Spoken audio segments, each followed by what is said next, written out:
Today we're going to have a look at an artist's practice question as it might appear in an exam. An artist's practice question usually has an image of the artist's work as it is displayed in a gallery. They also usually include an artist at work in their studio, and you'll also get some source material giving you some background information to help you address the question. And we can't forget our classification information that has the title, the materials. Usually it has the size as well, and of course the artist's name. Artist practice refers to all the things that might be important in the production of an artwork. So this might include ideas and concepts, the artist's intention and philosophy, the treatment and use of materials through techniques, stylistic innovations, representations of thoughts, feelings and experiences, and personal symbols and signs. So let's have a look at the question. Explain how Giacometti's works communicate ideas using a variety of decisions and actions, because that's what an artist practice question is all about. It is about how the artist communicates or expresses their ideas using decisions and actions. So firstly, to explain means to make relationships between things evident. And the relationship is between what message is the artist aiming to communicate using a variety of decisions. So how does the artist plan to use the art elements and principles of design to communicate his or her ideas and actions? So how does the artist use materials and techniques to communicate ideas? The next thing you'll need to do is you'll need to have a look at the images provided in the question, the classification information, as well as the source material to extract every bit of information you can to help you answer the question. The first thing to do is have a look at the artwork in situ or within its exhibition context. These figures and the way they are presented to the audience is no accident. There's a whole lot of decision making that has gone into this particular artwork that have resulted in the way it is displayed here, or the curatorial decisions that have been made with the audience in mind. Their size, they are larger than life. They tower above the audience. It allows the audience to be almost overpowered by their size. And see that they're very thin, elongated, to give them an emaciated, starved feel.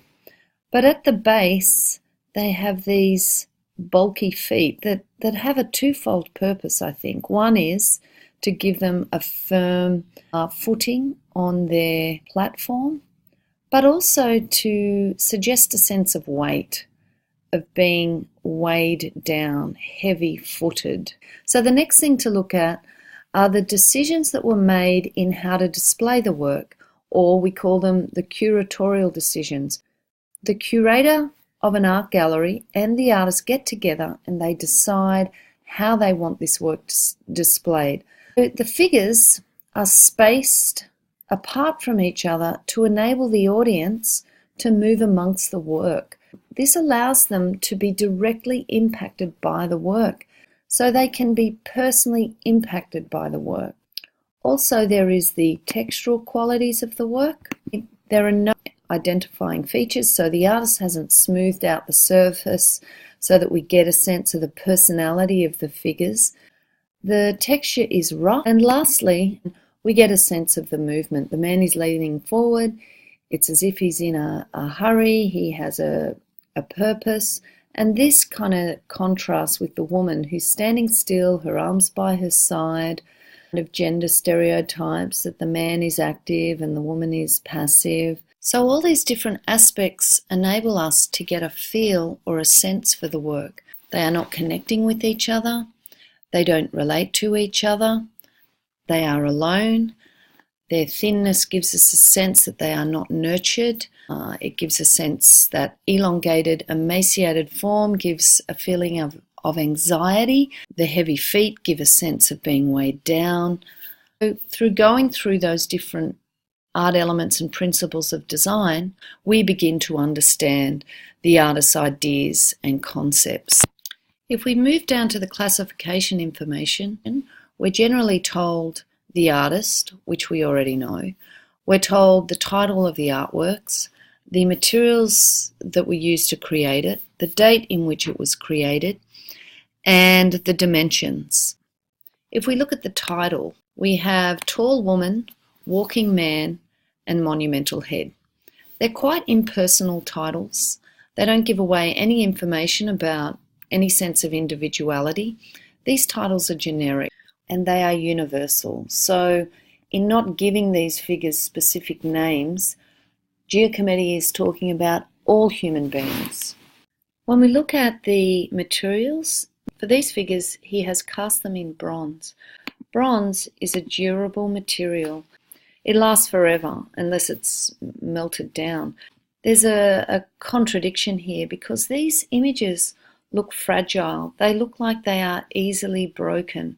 So there's a contradiction there. We next move down to the image of the artist working in his or her studio. What we see in front of us are those elongated figures. We actually see the head as it's being constructed and as it appears in the final product in the exhibition, and some other tall, elongated figures. Giacometti was a painter as well as a sculptor. He spent hours redrawing and redrawing his sitters, who were usually his family and friends, but he kind of got frustrated because he could never capture a likeness. And here we see him drawing the sculptures that he has created. What we see here don't appear to be bronze sculptures at all. They appear to be plaster. In fact, Giacometti enjoyed working in plaster because he liked its fragility. Normally plaster is kind of an intermediate material that is used in the casting process to make a bronze cast. However, he did the opposite. Some of his figures were cast in bronze and then he covered them with plaster to emphasize the effect of light, or chiaroscuro, that difference between light and dark, or the dramatic contrast between light and dark on the figures. So he actually used bronze as the base material on which plaster went over that.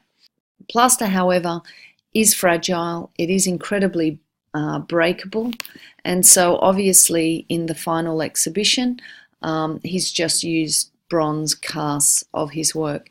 So if we have a look at the source material, so Giacometti was renowned for never being happy with his work. His friends, who were usually his sitters, were often in his studio for days, and he claimed that he lost any awareness of those individuals, and instead his own self, his own emotions, his own personality was projected onto the individuals, so that it was him, in effect, his essence, that he was painting or he was sculpting. So before we finish with Giacometti, let's just have a look at some of the key questions that we can ask about his work. We already know that art is a representation of its time period, and this is evident in the conceptual framework. Normally, when we think of sculpture, we think of artists' attempts to replicate beauty and complexity of the human body. We think of artworks like Michelangelo's David. This is a traditional idea about art, that it's to replicate beauty. Alberto Giacometti's signature style, however, depicts a very different style of sculpture, and we see this in his Walking Man. It stands larger than life, it's over 6 feet tall, and it towers over us. We have to ask ourselves, what are we looking at? It's a simple pose of a man leaning forward, walking. How does this walking man make us feel? Giacometti, in creating these elongated, emaciated figures, was most likely referencing the Holocaust and also a philosophy called existentialism.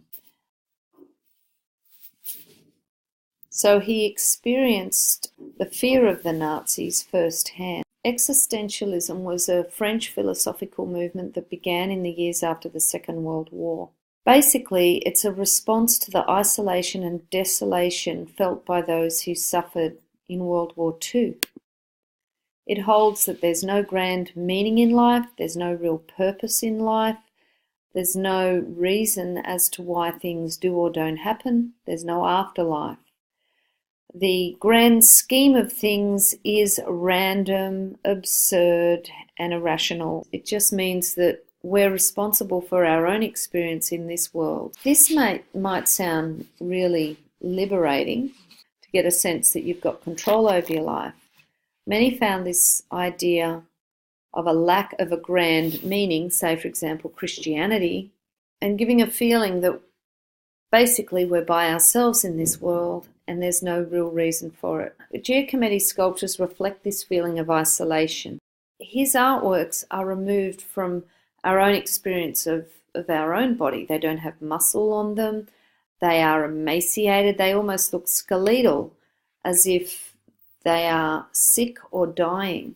Parallels that experience of many people after World War II, many people in Europe. That feeling of isolation and loneliness, their communities, their families had either been destroyed or dispersed, and people felt very much alone.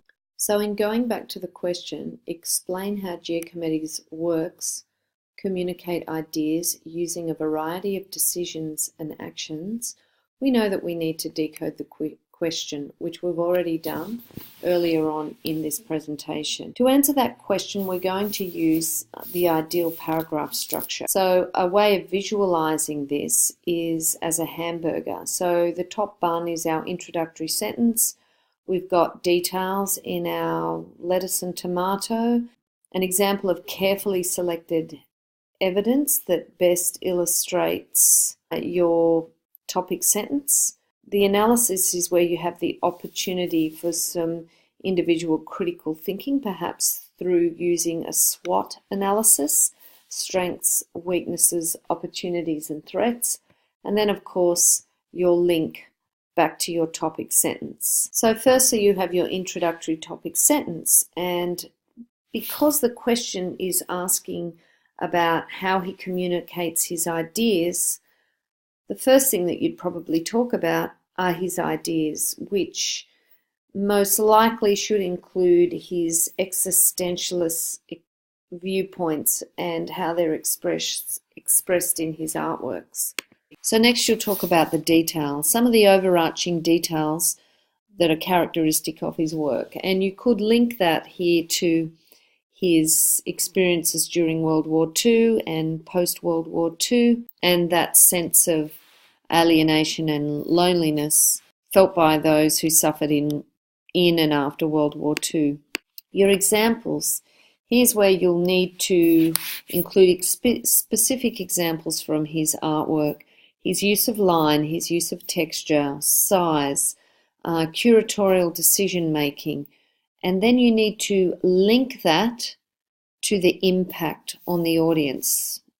So go back to earlier on in this presentation and you'll see some examples of his use of the art elements and his intended impact. The analysis is really the meat in your paragraph. This is where a SWOT analysis, the strengths, the weaknesses, the opportunities and the threats can come in very handy. If you can complete a SWOT analysis on Giacometti's work, that will help you lead into critical thinking of his work. And then finally, some sentence starters or connectives that help you link back to the topic sentence. So either individually or in groups, I'd like you to give that paragraph your best shot. Thank you.